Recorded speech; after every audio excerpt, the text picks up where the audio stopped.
కృష్ణా జిల్లాలో యూరియా సమస్య రైతాంగాన్ని తీవ్రంగా వేధిస్తుంది.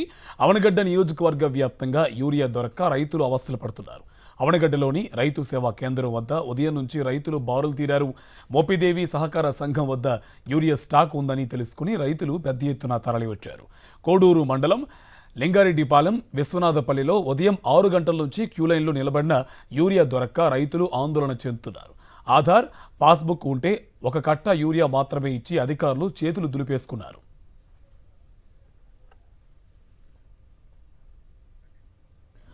నియోజకవర్గంలోని ఘంటసాల మండలం లంకపల్లి పిఎసిఎస్ వద్ద కూడా రైతులు భారీగా బారులు తీరారు. రైతులు పెద్ద ఎత్తున రావడంతో అధికారులు సహకార సంఘం కార్యాలయం మెయిన్ గేట్కు తాళం వేశారు. గేటు వద్ద పోలీసులను కాపలా పెట్టి ఒక్కొక్క రైతును మాత్రమే పిఎసిఎస్లోకి అనుమతిస్తున్నారు. అయితే రైతులు ఎన్ని గంటలు క్యూలైన్లో నిలబడినప్పటికీ యూరియా దొరకడం లేదని ఆందోళన వ్యక్తం చేస్తున్నారు. దొడ్డిదారిన యూరియా బ్లాక్ మార్కెట్కు తరలిపోతూ ఉండడంతో రైతులు పిఎసిఎస్లు, ప్రైవేట్ ఎరువుల దుకాణాల వద్ద పడిగాపులు పడుతున్నారు.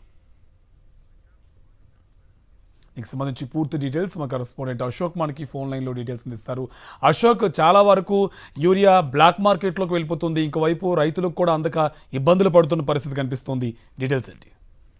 కృష్ణా జిల్లాలో యూరియాకు సంబంధించి తీవ్రమైన కొరత అయితే ఉంది. ఎక్కడ చూసినా కూడా ప్రతి మండలంలో కూడా రైతులు యూరియా కోసం పిఎస్సిఎస్ వద్ద కావచ్చు, అలాగే ఎరువుల దుకాణాల వద్ద క్యూలు కడుతున్న పరిస్థితి కనబడుతుంది. గడిచిన 4 రోజులుగా యూరియా కొరత అనేది చాలా తీవ్రంగా ఉంది. అయితే ప్రభుత్వం మేము యూరియా ఇస్తున్నాము, అధికంగా ఈసారి బఫర్ స్టాకులు పెట్టామని సమాధానం చెప్తున్నప్పుడు కూడా క్షేత్రస్థాయిలో అలాంటి పరిస్థితులు అయితే కనబడట్లేదని చెప్పవచ్చు. ఈ రోజు చూస్తే కనుక ఇటు కృష్ణా జిల్లాలో ముఖ్యంగా అవనగడ్డ నియోజకవర్గ పరిధిలో అన్ని మండలాల్లోనూ ప్రతి సహకార సంఘం కార్యాలయం వద్ద రైతులు పెద్ద ఎత్తున చేపట్టారు. ముఖ్యంగా ఘంటసాల మండలం లంకపల్లి పిఎస్సిఎస్ వద్ద ఉదయం నుంచి కూడా రైతులు బారులు తీరారు. రైతులు భారీగా తరలి రావడంతో అధికారులు సహకార సంఘం కార్యాలయం ప్రధాన గేటుకు తాళాలు వేసేశారు. తాళం వేసి అక్కడ ఒక పోలీస్ సిబ్బందిని కాపలా పెట్టారు. ఒక్కొక్క రైతును మాత్రమే పిఎస్సిఎస్ లోకి అనుమతించారు. అయితే ప్రతి ఒక్క రైతుకు కూడా క్యూలో ఉన్న వారందరికీ కూడా టోకెన్ ఇస్తాం, ఖచ్చితంగా మీకు యూరియా ఇస్తామని అధికారులు చెప్తున్నప్పటికీ కూడా పట్టుమని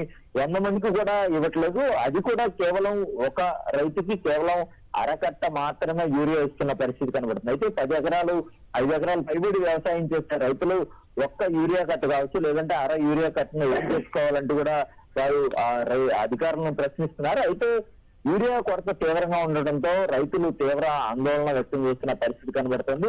మరోవైపు ప్రభుత్వం ఏమో మేము చాలా అద్భుతంగా బఫర్ స్టాక్ పెట్టామన్నారు. మంత్రి అచ్చెన్నాయుడు అయితే నేరుగా మేము చాలా స్టాక్ పెట్టాము, రైతులు కేవలం ఏదంటే ఒక రైతుల పట్ల వ్యంగ్యంగా ఆయన మాట్లాడుతున్న పరిస్థితులు కూడా కనిపిస్తున్నాయి.